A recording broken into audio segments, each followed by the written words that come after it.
शिकवा नहीं किसी से।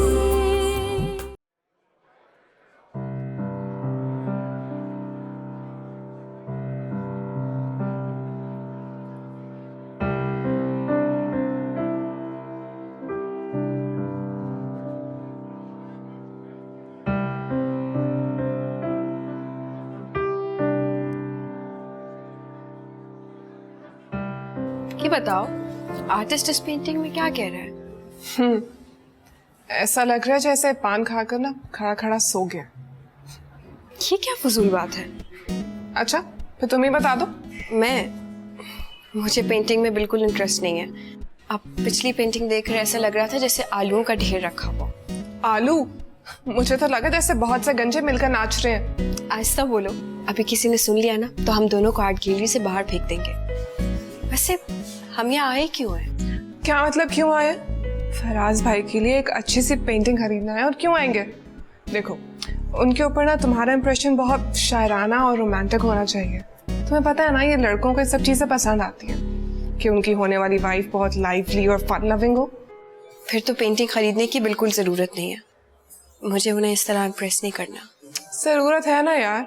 अब देखो, वो जमाना पुराना हो गया कि जब शोहर के दिल को सिर्फ एक रास्ता जाता था। अब वहां सड़कें ही सड़कें हैं। कोई यहाँ जा रही है तो कोई वहां। तुम्हें ये सब बातें पता होना जरूरी है। और तुम्हें ये सब कैसे पता? चलो ना, अब छोड़ो इन बातों को। ऐसा करते हैं, वहां देखते हैं।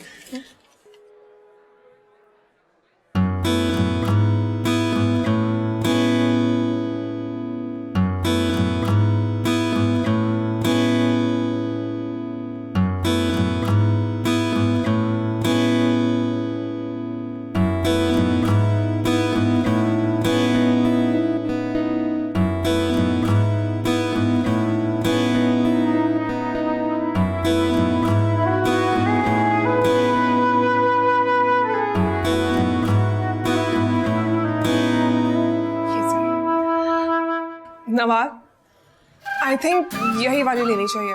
इट्स परफेक्ट यार, एटलीस्ट कुछ समझ में तो आ रहा है। यही लेते हैं। इरादा तो बहुत अच्छा है।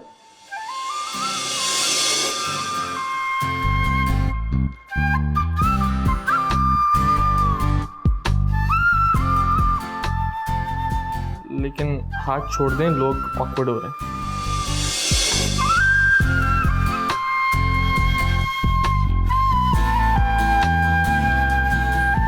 मैंने कुछ नहीं किया।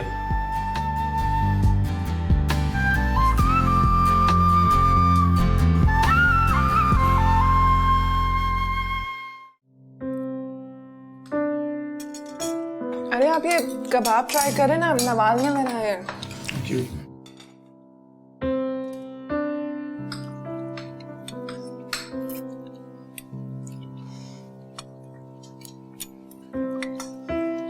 खाना कैसा लगा? बहुत अच्छा। मैं हमारी किचन की इंचार्ज नवाल ही है। सब इसी के हाथ में है। भाई, बहुत दिन हो गए हैं नवाल के हाथ का कहवा पिए। भाई, ये चचा और भतीजे का मामला है, हम क्या कह सकते हैं। मैं लाती हूँ। वैसे नवाल है तो किचन क्वीन, लेकिन अब किसी के दिल की क्वीन बनने जा रही है।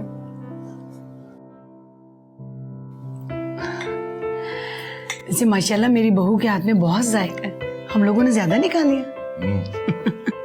अरे आंटी, आप और लेना। अंकल, अगर आप माइंड ना करें तो मैं नवाल से कुछ बात कर सकता हूँ।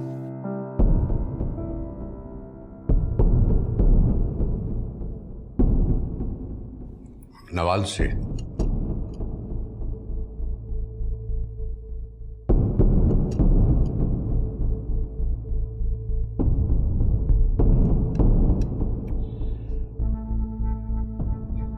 ठीक है, थैंक यू।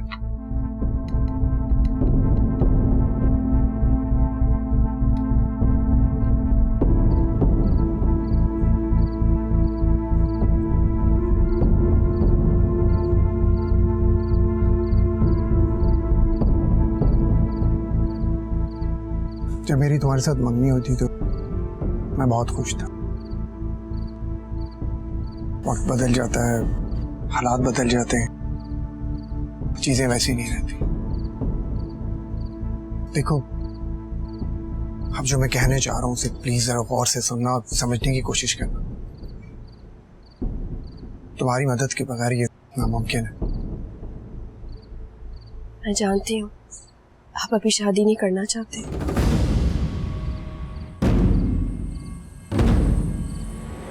लेकिन मैं क्या करूं? अब्बू की परेशानी भी मुझसे देखी नहीं जाती।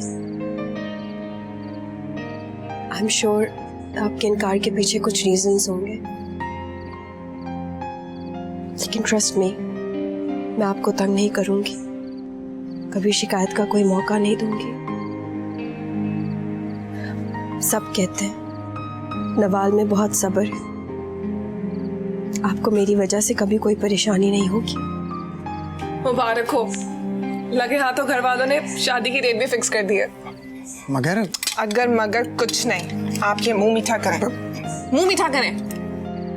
वैसे ये पहली बार देखा है कि घर वालों के साथ लड़का भी आया डेट फिक्स करने के लिए।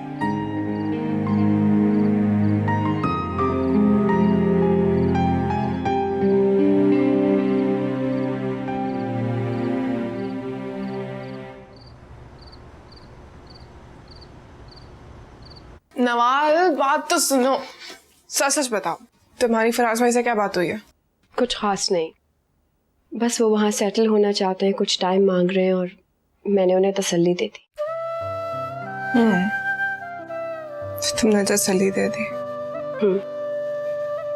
वैसे नवाल, तुम कितना दूर चली जाओगी ना? मैं कौन सा अभी जा रही हूँ, और हाँ, अगर तुम चाहो तो तुम मेरे साथ जा सकती हो। मैं क्यों जाने लगी? वैसे फराज का एक भाई और भी है।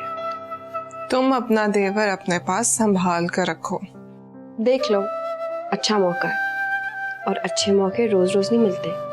तुम ही तो कहती हो ना। मैं अब्बा को छोड़कर कहीं नहीं जाऊंगी। तो दोनों बहनें इकट्ठी रहेंगी ना? कि मैं अभी इस बात का इंतजार कर रही हूँ कि तुम्हारी शादी कब होगी और तुम कब हमारी जान छोड़कर जाओगी। उस पूरे कमरे में, उस पूरे घर पर, पूरे के पूरे अब्बा पे सिर्फ मेरा कब्जा होगा। मैं कहीं भी जाऊं ना, अब्बा आदे हमेशा मेरे ही रहेंगे। और हाँ, रही बात कमरे की, तो इस घर में 4 और कमरे भी हैं। हाँ है तो सही, लेकिन ये कमरा स्पेशल है। इसमें तुम हो या ना हो, लेकिन तुम्हारी खुशबू तो होगी ना। तो मैं कह तो रही हूँ कि मेरे साथ चलो। अच्छा, बेफजूल बातें मत करो। हम देखो कितने थोड़े से दिन रह गए और काम कितने ज्यादा है। किसी अच्छे से सैलून से तुम्हारा अपॉइंटमेंट लेना है, तुम्हारा ड्रेस डिसाइड करना है, तो ज्यादा काम है यार। मैं अकेले कैसे करूंगी? आई थिंक छुट्टियां लेनी पड़ेंगी। आज अगर अम्मी होती तो। अब वो नहीं है, इसलिए उनके बारे में इस तरह सोचकर उदास मत हुआ करो। और तुम देखो, तुम फिक्र मत करो, मैं हूं ना तुम्हारे साथ। हूं तो तुम्हारी छोटी बहन, लेकिन जो तुम्हारी कसम, तुम्हें अम्मी की कमी कभी महसूस नहीं होने दूंगी, मेरी बच्ची। ओ गॉड, अब्बा के लिए चाय बनानी थी, भूल गई। मैं भी आती हूँ। हाँ ओके। बहुत ड्रामेटिक है।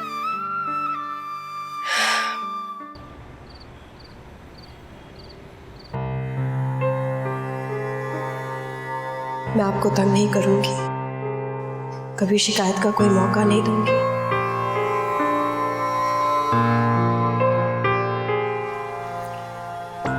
हाँ भी फराज, भाई अब क्या इरादा है? पहले मेरा इरादा पूछ कर गए थे। भला क्या जल्दी तीसरा डेट फिक्स करने की? इस तरह शादी होती भी है क्या? तुम सिर्फ 15 दिन के लिए आए हो, इसलिए इसलिए आपने सोचा कि क्यों ना ईद से पहले कुर्बानी कर दी जाए। मुझे एक बात समझ नहीं आ रही कि आप लोग मुझे अंडरस्टैंड क्यों नहीं कर रहे हैं। ये रिश्ता, सुन लो फराज, ये रिश्ता महज एक रिश्ता नहीं है। इस रिश्ते के साथ बहुत से रिश्ते वाबस्ता हैं। हमारी दोस्ती, रिश्तेदारी, एतमाद, यकीन, सब। वो लड़की 4 साल से तुम्हारा इंतजार कर रही है, 4 साल से।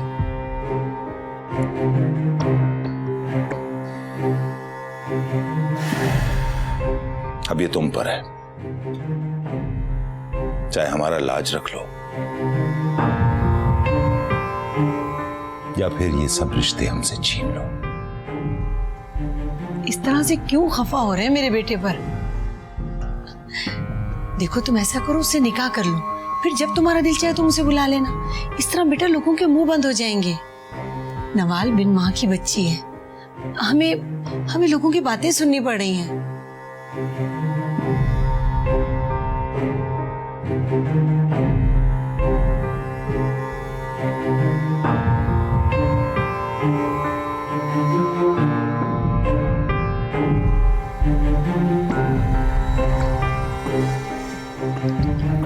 तो फिर एक बात मेरी भी आप लोग सुन लें, ये शादी सिर्फ आप लोगों के लिए होगी। मैं नवाल को वहां कभी नहीं बुलाऊंगा। वो आप लोगों के साथ रहेगी हमेशा हमेशा।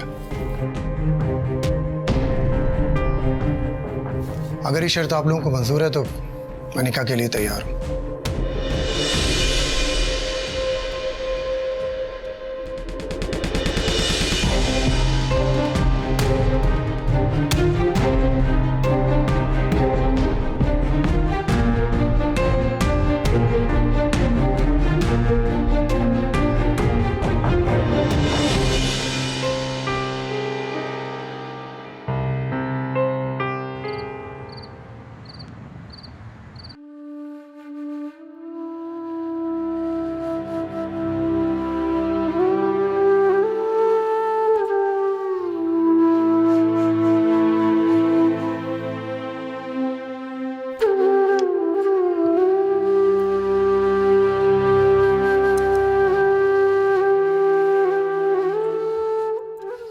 अब्बा,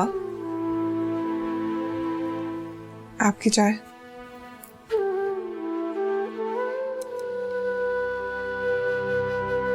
ये ड्यूटी तुमने संभाल ली। अब मैंने सोचा अब इसकी आदत डाल लूं। जैसे भी नवाल ने हम दोनों की आदत बिगाड़ तो दी है।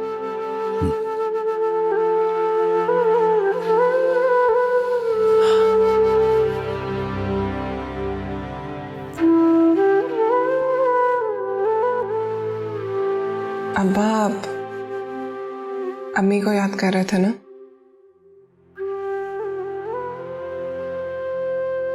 आज होती तो कितना अच्छा होता। मेरी तो समझ में नहीं आ रहा कि कहां से शुरू करूं, क्या करना है, क्या छोड़ना है। पाओ, आप क्यों फिक्र कर रहे हैं? मैं हूं ना। मैंने अपनी फ्रेंड्स और कोलीग की मदद से एक लिस्ट बनाई, सब रस्मों की, चीजों की, क्या करना है क्या नहीं करना। ये देखें, लेकर आई हूं आपके पास।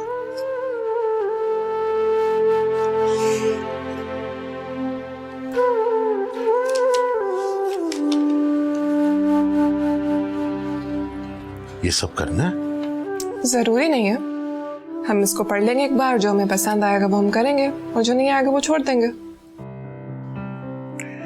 हाँ, फर्नीचर और जेवर तो बाजार में बना बनाया मिल जाता है, बाकी की चीजें सब कुछ रेडीमेड मिल तो जाता है, लेकिन मैं क्या सोच रही थी कि नवाल को फर्नीचर की क्या जरूरत है। फराज भाई उसको अपने पास बुला लेंगे ना। फिर ऐसा करते हैं कि उन्हें रकम दे देते हैं। आई थिंक बेहतर भी यही है, उनके काम भी आ जाएगी।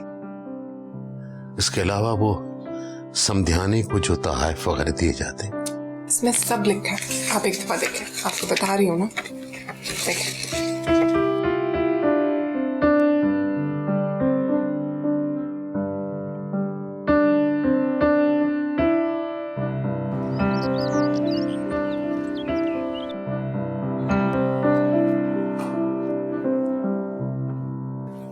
अस्सलाम वालेकुम। वालेकुम सलाम बेटा। चाय, लगता है बिल्कुल सही टाइम पे आई हूँ मैं। चाय के साथ तो मिठाई का अपना ही मजा है। आंटी, नवाल की शादी की तारीख तय हो गई है। अरे हाँ बेटा, मुझे कबीर ने बताया था। मैं आना चाह रही थी लेकिन वक्त ही नहीं मिला। आप लोगों को बहुत बहुत मुबारक हो।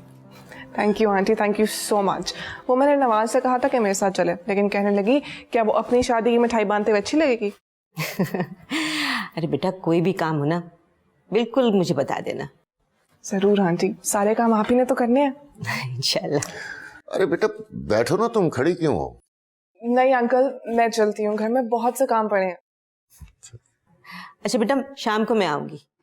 जी जरूर। अल्लाह हाफिज। अल्लाह हाफिज, अल्लाह हाफिज। चले, अच्छा है, बिन माँ की बच्चियां हैं, बाप के सिवा इनका कोई है नहीं।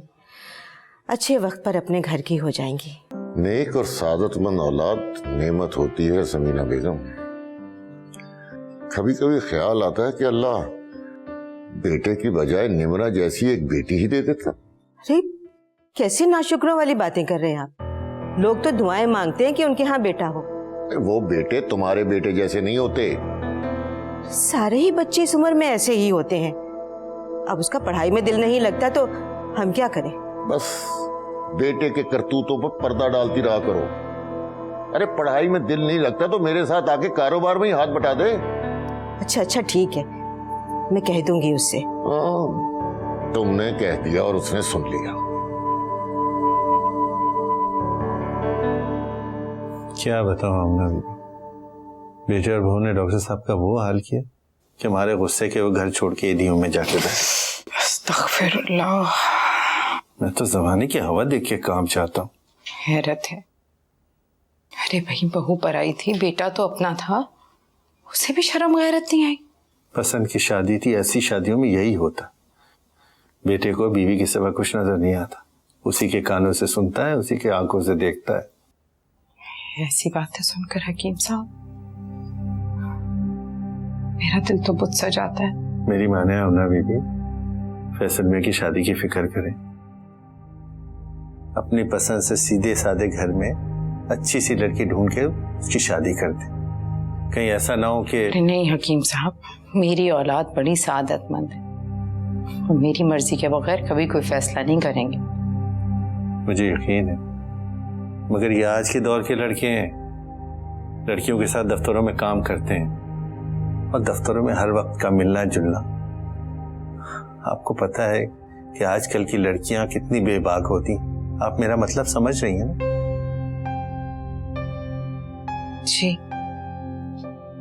आपने तो मुझे डरा दिया हकीम साहब। नहीं, खुदा ना खास्ता मेरा मकसद ये नहीं था आमना भी। क्या करूं, आप तो जानते हैं ननियाल तो इनका कोई है नहीं और ददियाल भी बराए नाम ही है। जिन लोगों ने हमारे बुरे वक्तों में हमें मुंह नहीं लगाया, उनकी दरों पर जाकर मैं रिश्ते मांगू? कभी नहीं। मेरा ऐसा कोई मिलना जुलना भी नहीं है। हकीम साहब, आपके तो बहुत अच्छे अच्छे घरों में ताल्लुकात हैं, अच्छे लोगों में उठना बैठना है। आप मेरे फैसल के लिए कोई रिश्ता देखें ना। अब आपने कह दिया ना, नजर में रखूंगा। ऐसा हो जाए तो बहुत अच्छा हो जाएगा। अम्मी, जूस। बैठ कर पियो। अम्मी, ये आप किन की बातों में आ रही हैं? अच्छा, दुनिया देख रखी है उन्होंने और आप दुनिया उनकी नजरों से देख रही हैं। अम्मी, आप खुद भी बाहर निकला करें, दुनिया को अपनी नजरों से भी देखें ना प्लीज। पूरी जिंदगी घर की इस चार दीवारी में गुजार दी। अब इस उम्र में क्या बाहर निकलूं और क्या दुनिया देखूं? अम्मी, आपकी अभी उम्र ही क्या है? आपकी उम्र की लड़कियां तो अभी ड्रामों की हीरोइनें बन रही हैं और लोग आपको हमारी माँ नहीं बड़ी बहन समझते हैं। फजूल मत बोलो मोइस। और जिन हकीम साहब की बातें तुम्हें इतनी बुरी लग रही हैं ना, ये ना भूलो कि उन्हीं की उंगली पकड़कर तुम स्कूल जाया करते थे और उन्हीं के हाथों में तुम्हारे स्कूल की फीस भिजवाती थी। आपसे एक बात पूछूं? पूछो। आपने दूसरी शादी क्यों नहीं की? तुम दोनों जो थे मेरे पास। मगर अम्मी उस वक्त आप इतनी यंग थी, अट्रैक्टिव थी, सबने मशवरा तो दिया होगा।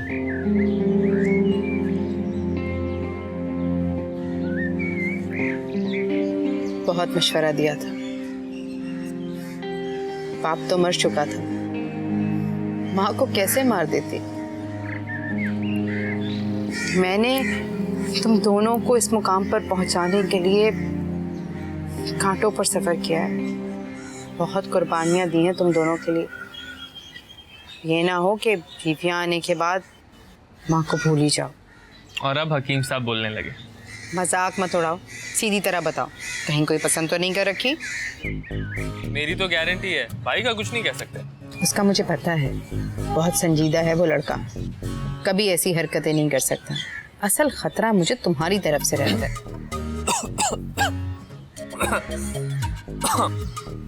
ध्यान कहाँ है तुम्हारा?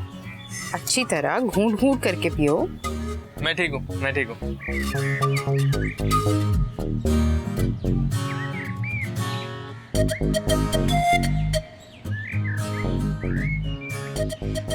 हकीम साहब कहाँ गायब थे? काफी अरसे से मुलाकात नहीं हुई आपसे। फुरकान साहब गोशा वाला अपने बेटों के पास चला गया था। मतलब ही बंद हो गया फुरकान साहब, लेकिन वहां दिल नहीं लगा, इसीलिए वापस आ गया। तो मतलब दोबारा खोल लें? जमाना बदल गया है फुरकान साहब, अब लोग हकीमों से ज्यादा डॉक्टरी इलाज पे एतबार करते हैं। ये तो आप जैसे पुराने वज़ादार लोग हैं जो आज भी हमें याद रखते हैं। सही कहा आपने। अब देखिए बीमारियां भी तो अजीब गरीब हो गई हैं। सही कह रहे हैं। अस्सलाम वालेकुम। वालेकुम सलाम। जीती रहो बेटा। ये मेरी बड़ी बेटी है नवाल। माशाल्लाह, जब छोटी सी थी जब मैंने इसे देखा था। अब्बा, मैं निम्रा के साथ मार्केट जा रही हूँ, आपको कुछ चाहिए? नहीं बेटा, मुझे कुछ नहीं चाहिए, आप आओ। हकीम साहब एक केक जरूर लीजिएगा, नवाल बेटी घर में बनाती है। माशाल्लाह माशाल्लाह। बच्चियों की कहीं बात तय की फुरकान साहब? माशाल्लाह, नवाल की अगले हफ्ते शादी है और छोटी बेटी निमरा अभी मेडिकल में पढ़ रही है, उसके ख्यालात जरा ऊंचे हैं।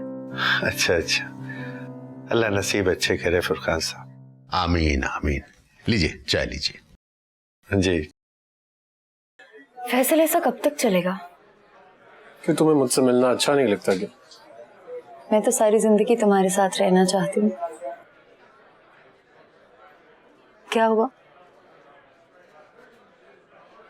मुझे तुम जैसी बोल्ड और कॉन्फिडेंट लड़कियां बहुत अच्छी लगती।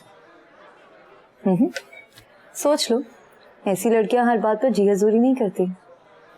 जानता हूँ, ऑनेस्टली मुझे ऐसी लड़कियां चाहिए भी नहीं जो जी हजूरी करें। मेरी अम्मी ने सारी जिंदगी जी हजूरी की है, हर बदले में उन्हें कुछ नहीं मिला।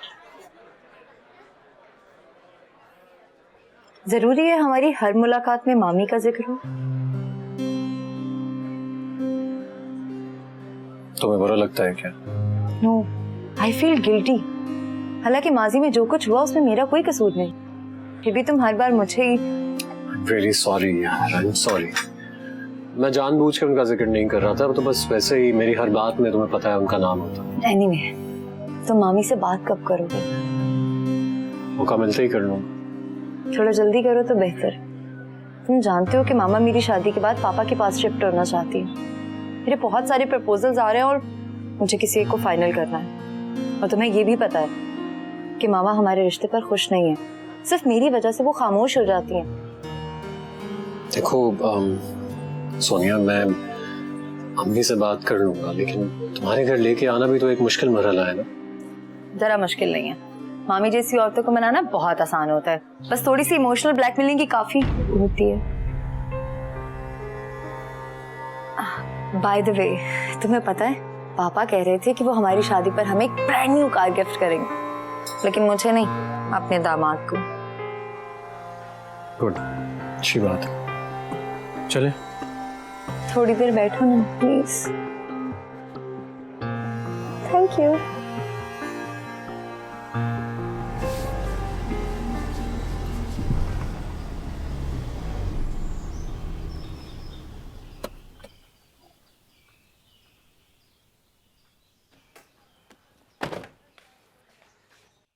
निम्रा, हाय।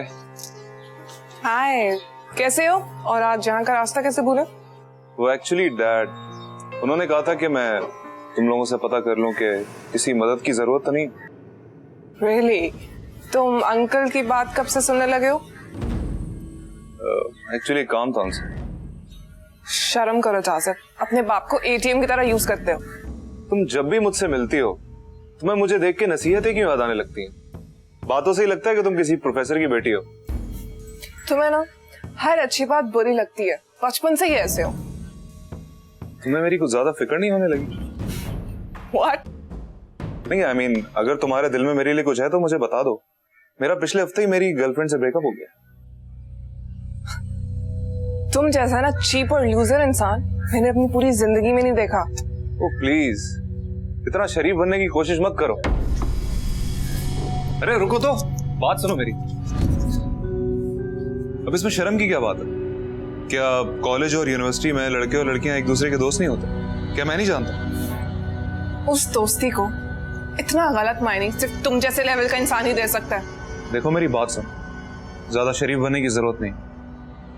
और तुम्हें क्या लगता, मैं नहीं जानता कि तुम जैसी लड़कियां पढ़ाई के बहाने बाहर जाकर क्या क्या करती फिरती? शाजिब, अभी और इसी वक्त यहाँ से दफा हो जाओ वरना मैं तुम्हारा मुंह तोड़ दूंगी। तुम इतना गरूर किस बात का?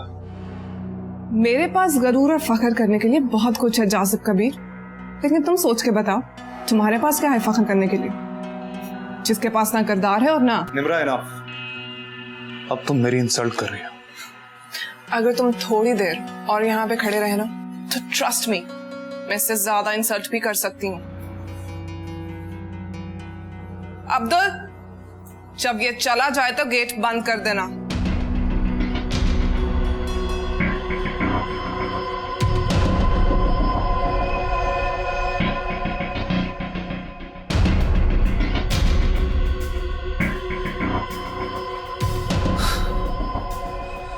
पता नहीं क्या समझती है अपने आप को, किस बात का फख्र है ऐसे?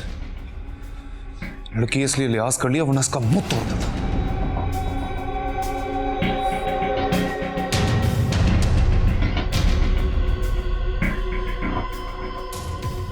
क्या हुआ बेटा, तुम इतने गुस्से में क्यों हो? तुम तो नवाल के घर गए थे ना? हाँ गया था, लेकिन मुझे वहां पे वो निम्रा मिल गई। वो मुझे बता रही थी कि मुझे किस तरह जिंदगी गुजारनी चाहिए और किस तरह नहीं। अब ये लोग समझाएंगे मुझे। सारा कसूर तुम्हारे डैड का है। हर आए गए के सामने तुम्हारी नालायकी के किस्से लेकर बैठ जाते हैं।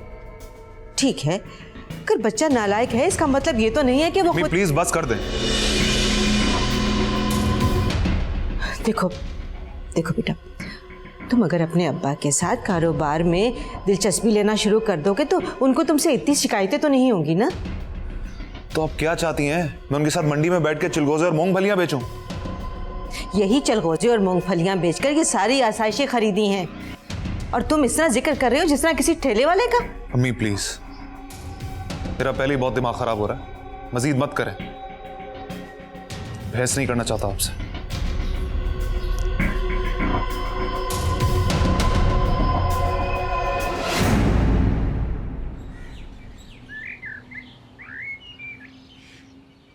सारा का सारा सूट खराब कर दिया इस दर्जी ने। ये देखो, दिल चाह रहा उस दर्जी का सर फाड़ दूं। शोर क्यों मचा रही हो? कर देगा ठीक वो। क्या मतलब ठीक कर देगा दोबारा?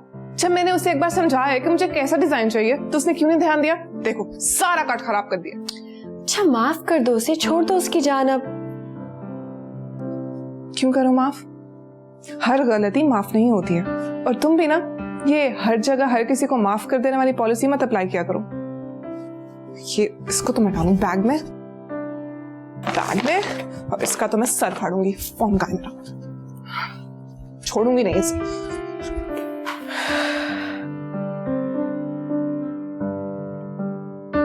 लड़की भी ना। बेटे, आज ये भेड़ों के छत्ते को किसने छेड़ दिया?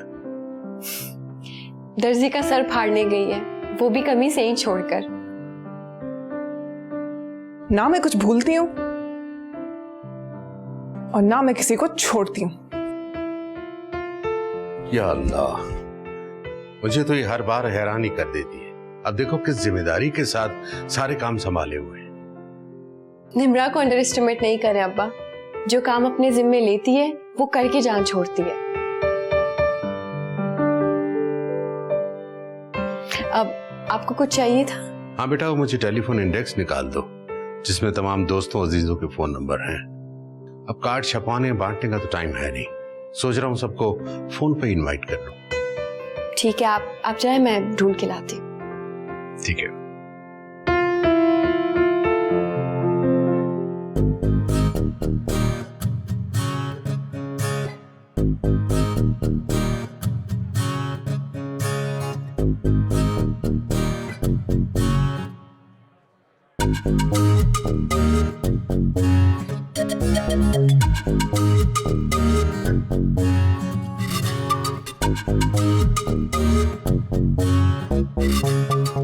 ये पैक कर दें।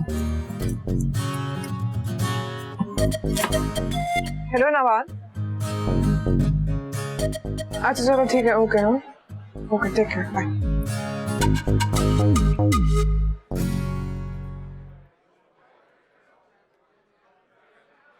ये लीजिए सर, ये आप इस ले दें। Thank you.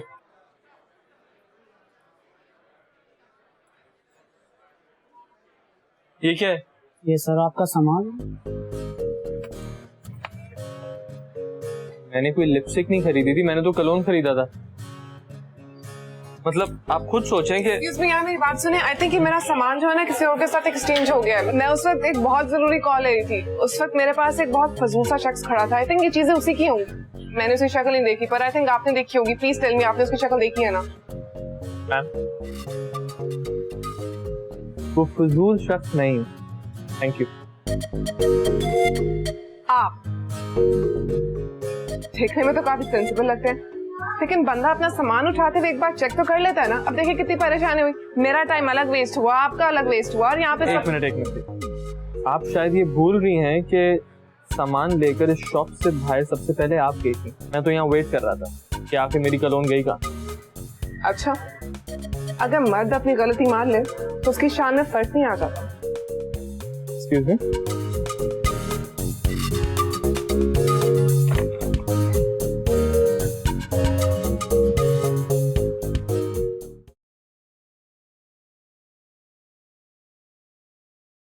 अच्छी है ना?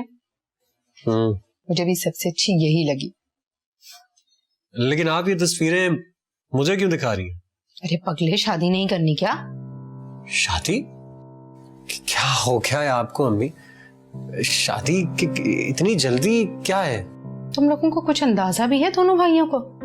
खुद तो दोनों सारा दिन बाहर चले जाते हो, मैं अकेली पागलों की तरह ये दीवारें तकती रहती हूँ। ऐसा लगता है पागल हो जाऊंगी।